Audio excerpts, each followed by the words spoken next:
ലാലേട്ടന്റെ എപ്പിസോഡിൽ ഏറ്റവും കൂടുതൽ പറയാൻ എല്ലാവർക്കും ഉണ്ടാവുക ഷാനവാസിനെ കുറിച്ചാണ്. ശരിക്കും പറഞ്ഞാൽ ഷാനവാസിന്റെ മാനസിക നില തെറ്റിയ ഒരു അവസ്ഥ ഇന്നലെ അവസാനം ഞാൻ കണ്ടു. അതും കൂടെ കണ്ടിട്ടാണ് ഇന്നലെ ഞാൻ ആ ഹോട്ട്സ്റ്റാറിൽ നിന്ന് ഇറങ്ങിയത്. ശരിക്കും പറഞ്ഞാൽ ഷാനവാസ് സെൽഫായിട്ട് എന്തോ വലിയ സംഭവമാണെന്ന് തെറ്റിദ്ധരിക്കുന്ന ഒരു വ്യക്തിയാണ്. ഷാനവാസ് ഒന്നുമല്ല, വെറും പൂച്ചയാണ്, വെറും പൂച്ച. എനിക്ക് തോന്നുന്നു ഈ സീസണിൽ ഒരു മണ്ടത്തരം മാത്രം കാണിച്ച് വെറും സെൽഫിഷായിട്ട് മാത്രം തിങ്ക് ചെയ്ത് ഇവിടം വരെ പിടിച്ചു നിന്ന ഒരു വ്യക്തി മാത്രമാണ് ഷാനവാസ്. ഷാനവാസിന് സെൽഫായിട്ട് ഒരു എബിലിറ്റി ഉള്ളതായിട്ട്, മീൻസ് ഈ ബിഗ് ബോസ് ഹൗസിനകത്ത് സർവൈവ് ചെയ്യാൻ വേണ്ടിയിട്ടുള്ള എബിലിറ്റി ഉള്ളതായിട്ട് എനിക്ക് തോന്നുന്നില്ല. Of course he's an actor, he's A good actor. നല്ലൊരു നായകനായിട്ടോ വില്ലനായിട്ടോ ഒക്കെ ഒക്കെ നിലനിന്ന് പോകാനുള്ള കഴിവുണ്ട്. സഹനടനേക്കാൾ കൂടുതൽ നായകനും വില്ലനുമാണ്. ഒരു ഹീറോ പരിവേഷമുള്ള ഒരു ബോഡി ലാംഗ്വേജും പെരുമാറ്റവും ഒക്കെ ഷാനവാസിനുണ്ട്. പക്ഷെ ബിഗ് ബോസ് ഹൗസിൽ പറ്റിയ ഒരാളേ അല്ല. പിന്നെ ഇന്നലെ ഷാനവാസ് കംപ്ലീറ്റ്ലി, ഷാനവാസിന്റെ ഫാൻസ് എല്ലാവരും കാണുന്നുണ്ടെങ്കിൽ നിങ്ങൾക്ക് ഇനിയെങ്കിലും പറഞ്ഞൂടെ ആരെനാ ഗെയിം ജയിച്ചു എന്ന്, ഷാനവാസ് മണ്ടത്തരം കാണിച്ച് ആ ഒരു ഗെയിം കൊളമാക്കി എന്ന് ഇനിയെങ്കിലും നിങ്ങൾക്ക് തോന്നുന്നില്ലേ? ലാലേട്ടൻ അത് എടുത്തു പറഞ്ഞു. ഷാനവാസ് പോലും സെൽഫായിട്ട് വിശ്വസിച്ച് വെച്ചിരിക്കുന്നത് താൻ ആ ഗെയിമിൽ എന്തോ വലിയ സംഭവം കൊടുത്തു, താനാണ് ഹീറോ എന്ന് എഗെയിൻ ഷാനവാസ് അത് പറഞ്ഞു. അതെന്തോ വലിയൊരു മോശം പ്രവൃത്തിയായിട്ട് എനിക്ക് ഫീൽ ചെയ്തു. ഷാനവാസ് അങ്ങനെ ചെയ്യരുതായിരുന്നു. അറ്റ്ലീസ്റ്റ് ആ ഒരു സെൽഫായിട്ടുള്ള ഒരു മിസ്റ്റേക്കിനെ അക്സെപ്റ്റ് ചെയ്യാനെങ്കിലും ഷാനവാസ് തയ്യാറാകണം. അത് ലൈഫിലെങ്കിലും. ഇപ്പൊ ഈ എപ്പിസോഡ് കണ്ടു കഴിഞ്ഞാലും ഷാനവാസ് അത് ചെയ്യാൻ പോകുമെന്ന് എനിക്ക് തോന്നുന്നില്ല. അപ്പോൾ ഏതായാലും ശരി, ഷാനവാസിന്റെ ഒരു ക്യാരക്ടർ എന്ന് പറയുന്നത് ഇതാണ്. ഇതിനപ്പുറം ഒരു ക്യാരക്ടർ ഇല്ല. കാരണം പുള്ളിക്കാരന് സീക്രട്ട് ടാസ്ക് എന്നൊരു വാക്ക് പോലും ബിഗ് ബോസ് ഹൗസിനകത്ത് ഉണ്ടെന്ന് അറിയില്ലായിരുന്നു. ബിഗ് ബോസിനെ കുറിച്ചൊരു ABCD അറിയത്തില്ല. അങ്ങനെയുള്ള ഒരു വ്യക്തിയിൽ നമുക്ക് ഈ ക്യാരക്ടർ ഉൾപ്പെടെ ഇങ്ങനെയാണ് എന്ന് പ്രതീക്ഷിക്കാനേ കഴിയും.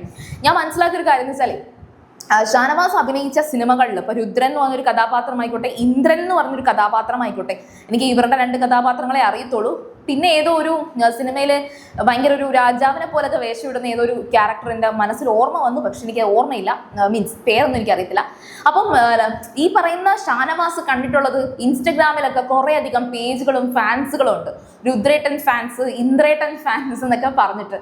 അപ്പം തൻ്റെ ഈ ഒരു മീശ പിരിക്കലും ആ ഒരു നോട്ടവും ഇങ്ങനെ തലയാട്ടലും ഒരു ഇളക്കവും ഇതൊക്കെ കുറച്ച് കാണിച്ചാൽ ആൾക്കാർ അത് കട്ട് ചെയ്ത് മ്യൂസിക് ഇട്ട് വീഡിയോ ചെയ്യാൻ ഒരുപാട് പേരുണ്ട്. പക്ഷേ ഞാൻ അധികം ഷാനവാസിന്റെ ബൂസ്റ്റ് ചെയ്യുന്ന വീഡിയോസ് ഒന്നും ഞാൻ കണ്ടിട്ടില്ല. ഷാനവാസ് വെറും ഷോ ആണ് ഈ കാണിക്കുന്നത് എന്നുള്ളത് ഷാനവാസ് അറിയുന്നത് ബിഗ് ബോസ് ഹൗസിൽ നിന്ന് പുറത്തു വരുമ്പോഴായിരിക്കാം. മേ ബി അന്നേരം അറിയാൻ ഷാനവാസിന് കഴിയുമെന്ന് എനിക്ക് തോന്നുന്നില്ല. പക്ഷെ പുള്ളിക്കാരൻ കണ്ടിട്ടുള്ളത് ആ ഒരു കാര്യം മാത്രമാണ്. അതുകൊണ്ട് അദ്ദേഹം അതേ വിശ്വസിക്കുന്നുള്ളൂ. പക്ഷെ ബിഗ് ബോസ് ഹൗസിൽ മാസം എന്നൊക്കെ പറയുന്നത് ചിലപ്പോൾ അങ്ങേയറ്റം നിസ്സാരമായിട്ട് പറയുന്ന ഒരു കാര്യമായിരിക്കാം. പക്ഷെ പുള്ളിക്കാരൻ കുറച്ച് ഒരു എന്താ പറയാ ഗൗരവത്തോടെ ഇങ്ങനെ ഇരുന്ന്, ലുക്ക്, ഞാനത് അന്നേ പറഞ്ഞതാണ്, ഇവിടെ വന്നോട്ട് ഇവരൊക്കെ എന്നെ ഉപദ്രവിക്കുകയാണ്. ഏറ്റവും കൂടുതൽ എല്ലാ ആഴ്ചയിലും റിപ്പീറ്റ് ചെയ്യുന്ന ഒരു ചള്ളി ഡയലോഗാണ് ഷാനവാസിന്റെ. ഏറ്റവും നിലവാരമില്ലാത്ത വാക്കുകളിൽ ഒന്നാണ്, എല്ലാവരും എന്നെ ആക്രമിക്കുകയാണ്, ഞാനിവിടെ എന്തോ. അതിനാരാ ഈ ഷാനവാസ്? ഇനി നമുക്ക് വീണ്ടും കാര്യത്തിലേക്ക് വരാം. ഇപ്പോൾ ഷാനവാസ് എന്നൊരു ക്യാരക്ടർ ഇതൊക്കെയാണ്.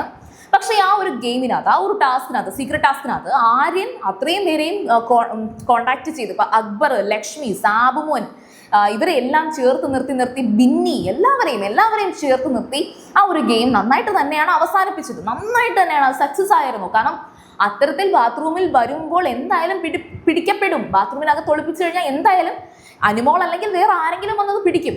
പക്ഷെ അനുമോൾ അത് വന്ന് തന്ത്രപരമായിട്ട് അനുമോൾ ആയതുകൊണ്ട് ആ ഒരു റോള് നന്നായിട്ട് ഭംഗിയായിട്ട് ചെയ്തു, പിടിക്കപ്പെട്ടു. സാബുമോനെ അവിടെ എല്ലാവരും ആഘോഷത്തോടെ തന്നെയാണ് ലിവിങ് ഏരിയയിലോട്ട് കൊണ്ടുപോയത്. നിങ്ങൾ ഓർക്കുന്നില്ലേ? അപ്പം ഷാനവാസ് അതിനകത്തൊരു പങ്കില്ല. ഇനി ലാലേട്ടൻ അതിനെ എടുത്തു പറഞ്ഞോട്ട് നിങ്ങൾ പല ഗെയിമുകളും പല ടാസ്കുകളും ഇവിടെ കുളമാക്കിയിട്ടുണ്ട്, അത് തൻ്റെ മത്സരാർത്ഥികളാണ് ഇത് പറയുന്നത് എന്ന് കൂടി ലാലേട്ടൻ സൂചിപ്പിക്കുന്നുണ്ട്. ബട്ട് ഒരിക്കലും അക്സെപ്റ്റ് ചെയ്യാൻ പോകുന്നില്ല. പിന്നെ ലാലേട്ടൻ എടുത്തു ചോദിക്കുന്നുണ്ട് അക്ബറുമായിട്ടുള്ള പ്രശ്നം എന്തെന്ന്. കാരണം എന്ന് വെച്ചാൽ അക്ബർ അവിടെ ശരിക്കും പറഞ്ഞാൽ ലക്ഷ്മി കാണിച്ച ഒരു വല്ലാത്ത വൃത്തികെട്ട സ്വഭാവം. അക്ബർ ഇന്നലെ അടിപൊളിയായിട്ടാണ് അത് ചെയ്തത്. പക്ഷെ അക്ബർ ഓൾവേസ് ആ ഒനീലിന്റെ വിഷയം വന്നപ്പോഴും എനിക്ക് തോന്നിയൊരു കാര്യം എന്ന് വെച്ചാൽ, അക്ബറിന് എപ്പോഴും പണി കിട്ടുന്നത് അക്ബറിന്റെ ഭാഗം ന്യായീകരിച്ച് കൊടുക്കാൻ അക്ബറിന് സാധിക്കുന്നില്ല. ഇനി സാധിച്ചാലും മറ്റുള്ളവർ അക്ബറിനെ കൺസിഡർ ചെയ്യുന്നത് എന്തോ ചതിയനായിട്ടും കുത്തിത്തിരിപ്പായിട്ടും അങ്ങനെ കൺസിഡർ ചെയ്യണം. അക്ബർ അങ്ങനെയല്ല. അക്ബർ ശരിക്കും പറഞ്ഞ ഒരു ജെനുവിൻ വ്യക്തിയാണ്. അക്ബറിനാളെയും ചതിക്കാനോ അങ്ങനൊന്നും ചിന്തിക്കുന്നില്ല. ഷാനവാസിന് വീണ് കിട്ടിയത് ലക്ഷ്മിയുടെ വായിൽ നിന്ന് വീണ ഒരു കാര്യമാണ്. അതായത് അക്ബർ നിർബന്ധിച്ചിട്ടാണല്ലോ ഷാനവാസിനെ സീക്രട്ട് ടാസ്കിലേക്ക് ഇട്ടത്. അക്ബർ ഒന്നും കൂടുതൽ ചിന്തിച്ചില്ല. അങ്ങനെ ചിന്തിക്കാനുള്ള ഒരു തലച്ചോർ പുള്ളിക്കാരനില്ല. പുള്ളിക്കാരൻ ചിന്തിച്ചത് ഓക്കെ ഷാനവാസ് ഒന്നും ഇല്ലെങ്കിലും കുറച്ചൊരു മിടുക്കനാണല്ലോ, ഇത്തിരി ആണത്തൊക്കെ കാണിക്കുന്ന ആളാണല്ലോ, അപ്പം സീക്രട്ടായിട്ട് വെക്കും.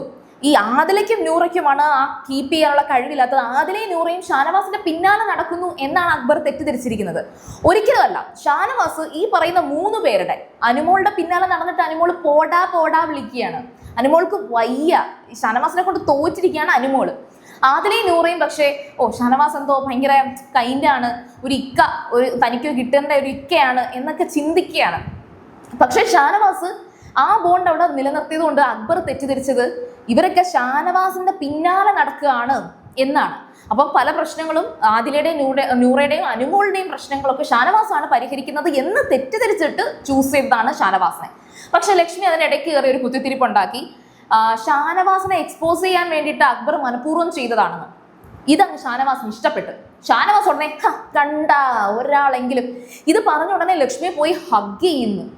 നീ അത് തുറന്നു പറഞ്ഞല്ലോ എന്ന്. ഹലോ ഷാനവാസെ, ലക്ഷ്മി പറഞ്ഞത് നിങ്ങളൊരു മണ്ടനാണെന്ന് എല്ലാവരുടെയും മുന്നിൽ തുറന്നു കാണിക്കാൻ അക്ബർ മനഃപൂർവ്വം ചെയ്തു എന്നാണ്. ഷാനവാസ് ഒരു മണ്ടനാണ് എന്ന് തുറന്നു കാണിക്കാൻ. അപ്പം അത് അക്സെപ്റ്റ് ചെയ്യുന്നുണ്ടല്ലേ ഷാനവാസ്? താനൊരു മണ്ടനാണ്, തനിക്ക് ഇതിനകത്ത് കാലിബർ ഒന്നും ഇല്ല, തന്നെ ചൂസ് ചെയ്യണ്ടായിരുന്നു എന്ന് ഷാനവാസ് അക്സെപ്റ്റ് ചെയ്യുന്നുണ്ടല്ലേ? വെറും പൊട്ടനായിട്ടാണ് എനിക്ക് ഇന്നലത്തെ എപ്പിസോഡ് തോന്നിയത്. നിങ്ങളിത് കേൾക്കണം, ശരിക്കും നിങ്ങൾ ചിന്തിച്ചു നോക്കണം. ലക്ഷ്മി ആ പറഞ്ഞതും ഷാനവാസിനെ പൊട്ടനാക്കുകയാണ്, ഷാനവാസിനെ മണ്ടനാക്കുകയാണ്, വെറും മണ്ടൻ. പക്ഷേ അക്ബർ അപ്പോഴും പറയുന്നുണ്ട് എനിക്കതിൻ്റെ ആവശ്യമില്ല. ശരിക്കും അക്ബറിന് എന്തിൻ്റെ ആവശ്യമാണ്? അക്ബറിന് അങ്ങനെ ഒരു ആവശ്യമില്ല. എന്നാൽ ആ ഒരു സംഭവം കഴിഞ്ഞതിന് ശേഷം വീണ്ടും ഷാനവാസ് പറയുന്നത് അക്ബറിന് എന്തോ ദേഷ്യമുണ്ട്. ലാലേട്ടൻ എടുത്തു ചോദിക്കുന്നുണ്ട്, ഒരു പ്രശ്നം പറയും, അക്ബറുമായിട്ടുള്ള ഒരു പ്രശ്നം പറയും. അപ്പൊ അക്ബർ പറയുന്നു പുകഞ്ഞ കൊള്ളി പുറത്തുനിന്നകത്തേ എന്നെ ഇവർ തൂക്കി. അങ്ങനെ ഒരു മിഡ് വീക്ക് എവിക്ഷൻ ഒരു സീസണിലും നടത്തില്ല. ഇനി ഈ ഒരു സീസണിനകത്ത് അങ്ങനെ നടത്തിയാലും ഒരു റീ എൻട്രി ബിഗ് ബോസ് കൊടുക്കും. ഒരു കാരണവശാലും പ്രേക്ഷകരുടെ വോട്ടിന്റെ അടിസ്ഥാനത്തിൽ അല്ലാതെ ഇവരെ ആരെയും പുറത്താക്കാൻ പോകുന്നില്ല. മിഡ് വീക്ക് എവിക്ഷൻ എന്ന് പറയുന്നത് ഒരു ടാസ്ക് കൊടുക്കുന്നേ ഉള്ളൂ. അതൊരു ടാസ്ക് അല്ലേ? ലാലേട്ടൻ ചോദിക്കുന്നുണ്ട്, അത് ടാസ്ക് അല്ലേ? പ്ലാനിങ് ചെയ്യണം, ചതിക്കണം, അങ്ങനെ കാണിക്കണം, ഇങ്ങനെ കാണിക്കണം. ബട്ട് ഒരിക്കലും അതിനകത്ത് വരുന്ന ആ ഒരു മത്സരാർത്ഥികളുടെ ഇടയിൽ ഒരു പേഴ്സണൽ ഗ്രഡ്ജായിട്ട് കൊണ്ടുവരാൻ പാടില്ല. ഷാനവാസിന് അതറിയില്ല. പിന്നെ അതിനുശേഷം ഷാനവാസിന്റെ ഏറ്റവും വലിയൊരു കാര്യം ഇന്നലെ ലാലേട്ടൻ എടുത്തിട്ട് അലക്കി. ആരും ഷാനവാസിനെ കുറിച്ച് കുറ്റം പറയാൻ ഷാനവാസ് സമ്മതിക്കത്തില്ല. അത് കേൾക്കാൻ കൂടിയുള്ള ഒരു ക്ഷമ, പേഷ്യൻസ് ഷാനവാസിനില്ല. ലക്ഷ്മി ആയിക്കോട്ടെ, അനീഷ് ആയിക്കോട്ടെ. അനീഷാണെങ്കിൽ എനിക്ക് തോന്നുന്നു ഇന്നലത്തെ എപ്പിസോഡ് കണ്ടപ്പോഴാണ് എനിക്ക് അനീഷിന് ഷാനവാസിനോട് എന്തൊക്കെയോ ഒരു ഇഷ്ടമുണ്ട്. ഷാനവാസിന് അതൊന്നും ഇല്ല. ഷാനവാസ് ശരിക്കും ആദില, നൂറ, അനു ഇവരുടെ ഒരു ചേട്ടച്ചനാണെന്ന് കാണിക്കാൻ വേണ്ടി ശ്രമിക്കുന്നുണ്ട്. അനുവിൻ്റെ അടുത്ത് അത് നടക്കുന്നില്ല. ആദിലെടുത്തും നൂറയെടുത്തും ഒരുവിധമൊക്കെ നടത്തിയെടുത്തു. മറ്റേ അനീഷിന്റെ ഒരു വലിയ കെയർ ടേക്കറിനെ പോലത്തെ ഒരു ചങ്ങാതിയാണ്. അനീഷിനെ ഗൈഡ് ചെയ്ത് കൊണ്ടുപോകുന്നത് താനാണ്. അനീഷിനെ നന്നാക്കിയെടുത്തത് ഇതാണ് ഷാനവാസ്. ഇത് മാത്രമാണ് ഷാനവാസ്. അവിടെ പോലും ഇന്നലെ ലാസ്റ്റ് കഴിയുന്നതിന് മുന്നേ എവിക്ഷനുമായിട്ട് ബന്ധപ്പെട്ടൊരു ടോക്ക് വന്നപ്പം അനീഷിനോട് ചോദിക്കുന്നുണ്ടായിരുന്നല്ലോ. അനീഷിനോട് ചോദിച്ചു, ഇതിനകത്ത് ആരെ നിങ്ങൾക്ക് സേവ് ചെയ്യണം? അനീഷ് ഒന്നും ചിന്തിക്കാതെ പെട്ടെന്ന് തന്നെ സംസാരിച്ചു തുടങ്ങി, ഷാനവാസിനെ സേവ് ചെയ്യണം. അപ്പോൾ സേവ് ചെയ്യാൻ എന്താ റീസൺ എന്ന് ചോദിക്കുകയാണെങ്കിലും പറയുന്നത് എന്ന് വെച്ചാൽ പുള്ളിക്കാരന് നല്ല അഭിനയത്തിലൊക്കെ കഴിവുണ്ട്. അപ്പം കുറെ കൂടെ ഇവിടെ നിന്ന നല്ല രീതിയിൽ ഒരു ഓപ്പർച്യൂണിറ്റീസ് കിട്ടും എന്നുള്ളൊരു കാര്യമൊക്കെ പറയുന്നുണ്ട്. തിരിച്ച് പെട്ടെന്ന് തന്നെ ഷാനവാസിനോട് ചോദിക്കുന്നുണ്ട്. ഷാനവാസിന്റെ കിളി പോയി നിൽക്കുകയാണ്. ഞാൻ അതിനെ ബ്ലെയിം ചെയ്യുന്നില്ല. കാരണം വെച്ചാൽ ആ ഒരു മൊമെന്റിൽ ഇത്രയൊക്കെ ലാലേട്ടന്റെ വായിരിക്കുന്ന എല്ലാം കേട്ടിട്ട് ഷാനവാസിനോട് പെട്ടെന്ന് ലാലേട്ടൻ കയറി ആരെ സേവ് ചെയ്യണമെന്ന് പറയുമ്പോഴത്തേക്കും തല വർക്ക് ചെയ്യണം എന്നില്ല കേട്ടോ. പെട്ടെന്ന് കയറി അനുമോളെ പറഞ്ഞു. അതും ഒരുപാട് നോക്കിയിട്ട് അനുമോളെ പറഞ്ഞു. അനുമോള് തന്റെ ഗ്യാങ് ആണ്, തന്റെ ഗ്രൂപ്പാണ്, തന്റെ കൂട്ടത്തിൽ അനുമോളെ നിർത്തണം. അക്ബറിന്റെ കൂടെ ഉള്ളവരൊക്കെ എലിമിനേറ്റ് ആയി, അനുമോളുടെ ടീമൊന്നും എലിമിനേറ്റ് ആയിട്ടില്ല എന്നൊക്കെയാണ്. അനുമോളിനെ എതിർക്കുന്നവരൊക്കെ എലിമിനേറ്റ് ആകുന്നുണ്ട്. ഇതൊക്കെയാണ് ഷാനവാസ് പഠിച്ചു വെച്ചിരിക്കുന്നത്. ഷാനവാസ് ഒറ്റയ്ക്ക് നിന്ന് കളിച്ചിട്ടേ ഇല്ല. ഗ്രൂപ്പിസത്തിനെതിരെ ഏറ്റവും കൂടുതൽ സംസാരിക്കുന്ന ഷാനവാസിനാണ് ഇവിടെ ഏറ്റവും കൂടുതൽ ഗ്രൂപ്പ് ഉള്ളത്. അപ്പം അനുമോളെ ഷാനവാസ് പറഞ്ഞപ്പോ ലാലേട്ടൻ ചോദിക്കുന്നുണ്ട്, അയ്യേടോ മനുഷ്യ, നിങ്ങൾ എന്തിനാണ് അനീഷിനെ പറയാതെ അനുമോളെ പറയുന്നത്? അപ്പോഴാണ് ഷാനവാസ് ചിന്തിക്കുന്നത്, അയ്യോ അനീഷ് ഉണ്ടായിരുന്നല്ലേ, അയ്യോ അപ്പൊ 100% അനീഷാണ്, അനുമോളല്ല, അനീഷ് കഴിഞ്ഞിട്ടേ അനുമോളുള്ളൂ.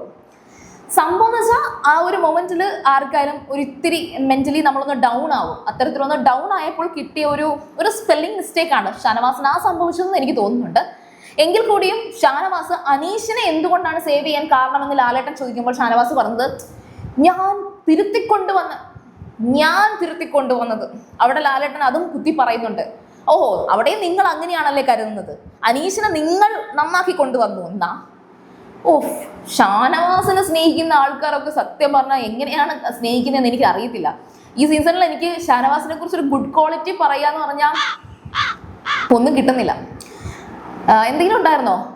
അനീഷും ആദിലയും തമ്മിലുള്ള ഒരു ചെറിയ വഴക്കുണ്ടായിരുന്നല്ലോ. ആ വഴക്ക് അതൊരു നല്ലതായിരുന്നു. ആ വഴക്ക് തീർക്കാനൊക്കെ ഷാനവാസിന്റെ ആ ഒരു രീതി, മേ ബി അതൊക്കെ കണ്ടിട്ടായിരിക്കും അക്ബർ ഷാനവാസിന് ആ ഒരു ടാസ്കിന് വേണ്ടിയിട്ട് എടുത്തത്. പിന്നെ നെവിന്റെ കാര്യത്തിലും അതായത് ഷാനവാസിനെ സെലക്ട് ചെയ്തിട്ട് നെവിനെ സെലക്ട് ചെയ്യാതിരുന്ന ആ ഒരു രീതിയിലൊക്കെ ആര്യനും അക്ബറിനും ഒക്കെ ഷാനവാസ് ഇങ്ങനെ ചോദിക്കുന്നുണ്ട്, എന്താ അങ്ങനെ ചെയ്തതെന്നൊക്കെ ചോദിക്കുന്നുണ്ടായിരുന്നു. ഒരുവിധം ഏറ്റവും നല്ല രീതിയിൽ സംസാരിച്ച ഏറ്റവും നല്ല ഒരു ലാലേട്ടൻ എപ്പിസോഡായിരുന്നു ഇന്നലത്തത്. അപ്പൊ ഇന്ന് ബാക്കി എപ്പിസോഡ് എന്തായാലും കാണാം. അപ്പോൾ നിങ്ങൾ സീരിയൽ ഗ്രാൻഡ്മ ഫസ്റ്റ് ടൈം ആണ് കാണുന്നെങ്കിൽ ഉറപ്പായിട്ടും ചാനൽ ഒന്ന് സബ്സ്ക്രൈബ് ചെയ്തിട്ട് കാണുക. വീഡിയോ ഇഷ്ടപ്പെട്ടാൽ ലൈക്ക് ചെയ്യുക, കമന്റ് ചെയ്യുക, ഷെയർ ചെയ്യുക. അപ്പോൾ ഞാൻ പോയി വരാം. ബൈ.